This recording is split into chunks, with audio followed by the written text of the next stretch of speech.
Quand je vous dis qu'on n'est pas au bout de nos surprises, c'est pas une théorie, c'est réel. Imaginez, Russia Gate, démontré de toutes pièces, c'est Hillary Clinton qui est derrière tout ça. La procureure générale Pam Bondi demande à ce que des personnes soient convoquées au tribunal par rapport à des informations qui sont sorties de la directrice du National Intelligence, Tulsi Gabbard. Tout jusqu'ici, tout va bien.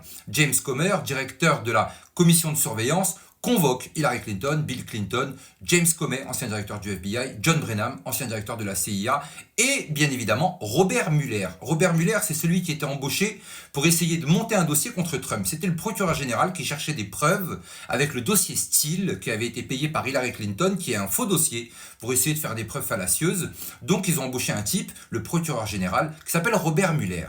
Robert Mueller a cherché à hauteur de 32 millions d'euros de dépenses publiques pour essayer de trouver des liens entre Trump et la Russie. Il n'a jamais rien trouvé. Finalement, on se rend compte que derrière tout ça, il y avait bien Hillary Clinton. Et bien ce cher Robert Mueller, qui n'a rien trouvé et qui a continué à pousser le narratif en faisant croire à toute la planète que Trump était allié avec Poutine, ce cher monsieur, figurez-vous qu'on apprend, comme c'est un grand hasard, il a perdu la mémoire. Oui, aujourd'hui, il a perdu la mémoire. Hier, il était convoqué. Aujourd'hui, il a perdu la mémoire. Non, pas maintenant.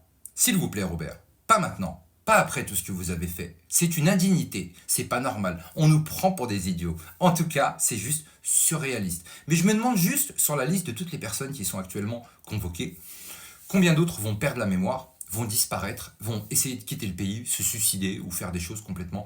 On arrive à un point où les personnes qui ont fait un complot contre le président des États-Unis durant 2017, donc ils ne l'ont pas laissé faire son mandat de 2017 jusqu'à 2019 parce que le procureur spécial donc qui est embauché, Robert Mueller, ce monsieur a pendant 2 ans saboté la campagne de Trump, les médias ensuite ont enchaîné jusqu'à 2019, 2020 le Covid, et ensuite lui il a embauché John Durham. John Durham, c'est le procureur qui est embauché par l'administration de Trump qui prouve par A plus B que Robert Mueller est complice et qu'Hillary Clinton est à la tête de tout ça. Je vous le dis, ça va faire mal. Elle ne devait pas être enregistrée cette vidéo, mais je trouve que c'est surréaliste et qu'il fallait que je vous la partage. En tout cas, prenez soin de vous et surtout n'oubliez pas, on n'est clairement pas au bout de nos surprises.